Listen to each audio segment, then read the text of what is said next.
Want it on? We're good.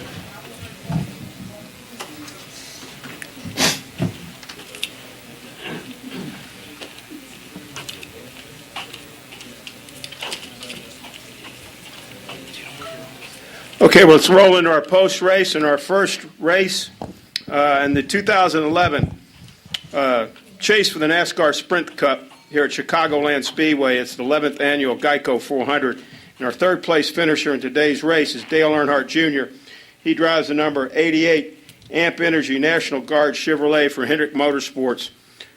Great run out there today, Dale. You gained a lot of positions in the points. You're only 13 points now out of first place. Certainly talk about your performance out there today, the number 88 car. Well, obviously, we gained a lot of spots there at the end with some guys who were short on fuel, but we were running really well at the end. The car struggled off and on throughout the day, and we didn't have great track position either.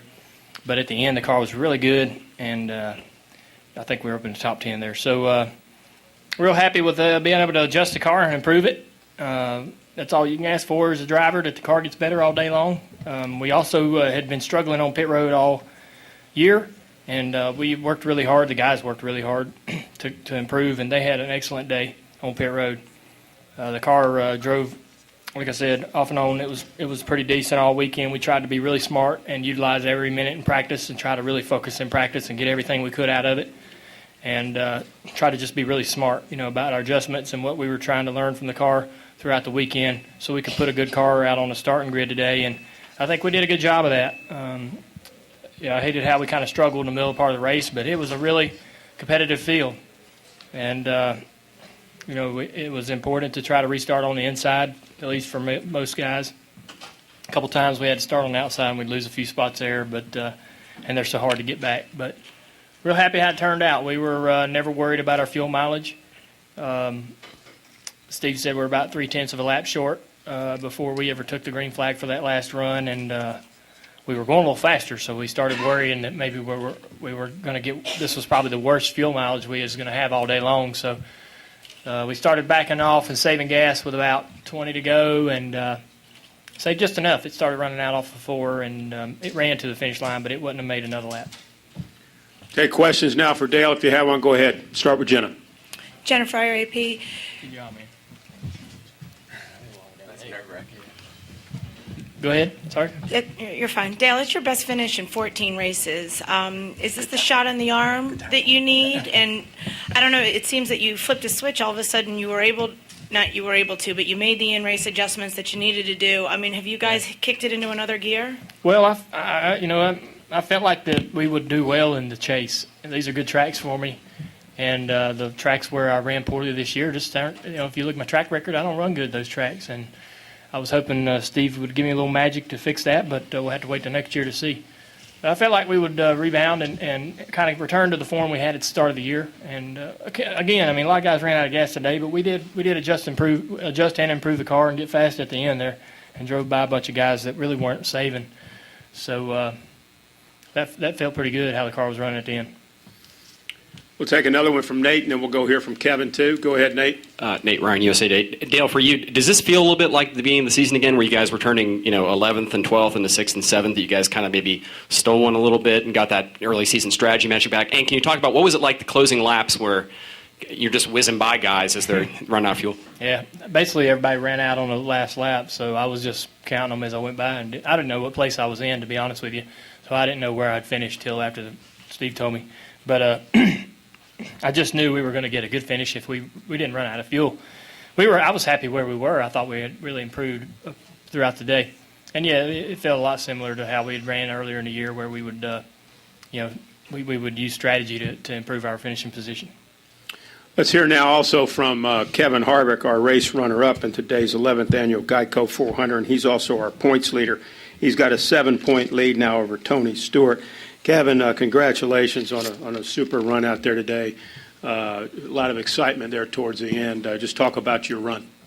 It was a solid day for us. Obviously the last 3 weeks have been really good for our Budweiser team, and we just got to keep going. I felt like we had saved a fair amount of gas, under caution in the first 15, 18 laps, and never really had to push my car very hard, and just kind of maintain the pace that I was running. And as we got a couple gaps, we were able to shut it off 5 or 6 times. And when Gil said go, he guessed it about right because it ran out coming onto pit road there after we took the checkered flag. So it was good calculations by the guys and a good solid day. Okay, we'll open it up for questions for both Dale and Kevin. Raise your hand. We'll come to you. Let's go to Jenna and then back to Nate. Jennifer, AP, Kevin, how nerve-wracking was that over those final 15 or so laps? It seemed like Kenseth said, look, I've got to save gas, but you never seemed to let up. We just went about it different.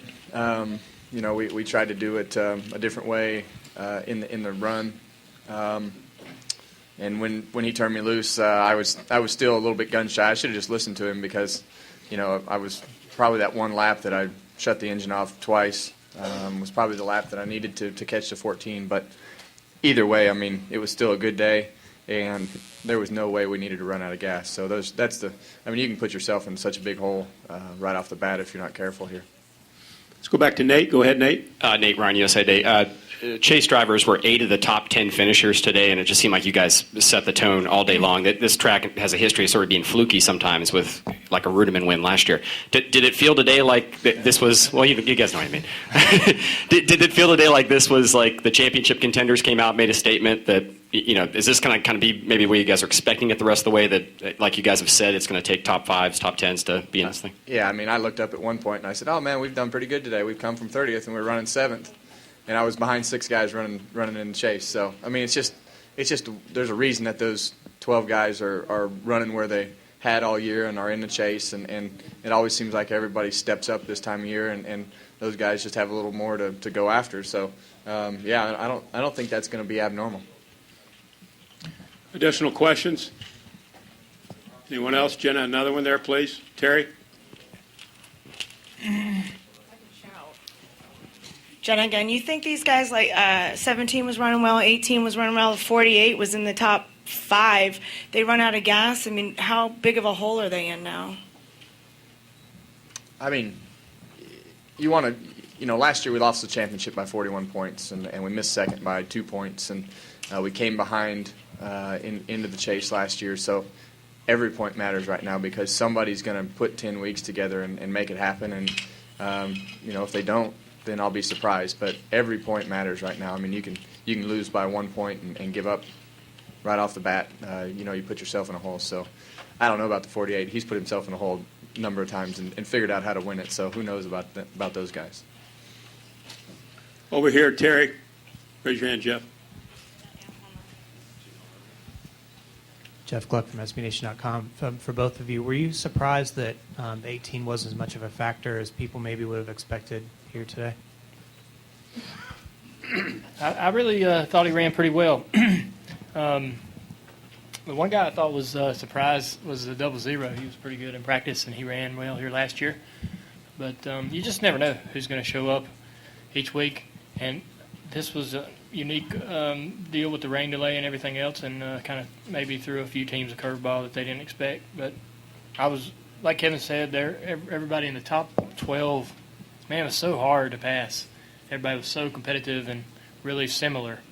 So, if you wanted to hold a guy up, you could just real easily take his line away and make it hell for him to get by you.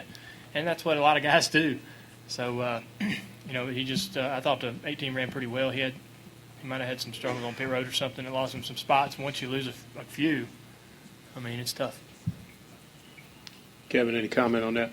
Yeah, I was running 6th or 7th, and he was right in there. And I don't know what happened on the pit stop, but he disappeared. So I don't know if they must have had a bad stop on pit road or something. Come back over here to Newton. Go ahead, David. Yeah, David Newton, ESPN.com. This is for Kevin. Tony said on Thursday when we got together with you guys that 5 drivers didn't have a chance to win this thing, and he was one of them. You think he was just sandbagging a little bit, or? Yeah. Counting Tony Stewart out is like that's pretty funny that he counts himself out. The guy has won a ton of races, and to start off the chase like they did today, and have the notes and teammates and things to lean on at Hendrick Motorsports and Ryan and all the stuff they have to lean on. There's no way that they were going to be totally out to lunch. So I think that's yet to be seen. So he ran strong all day and drove from the back to the front and led the race and won the race. So it's he shouldn't count himself out. That's pretty funny. Let's go to the press box for question. Go ahead.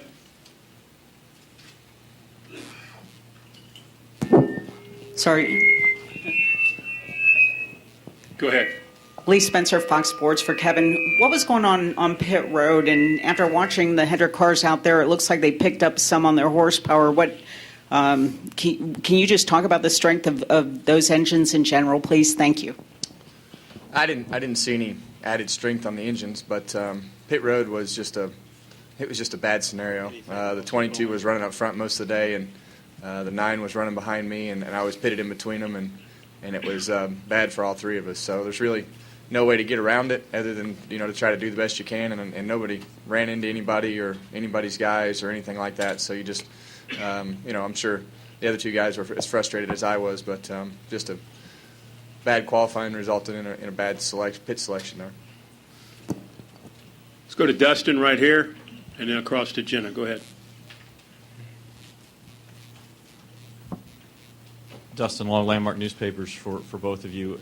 At the end of the day, what do you take away from this? I think this is now, for the last 5 years, a driver who hadn't won during the regular season wins the opening race of the Chase. Certainly in the past, a couple guys have been able to finish third, but the champion hasn't won the first race. So what do you take out of it?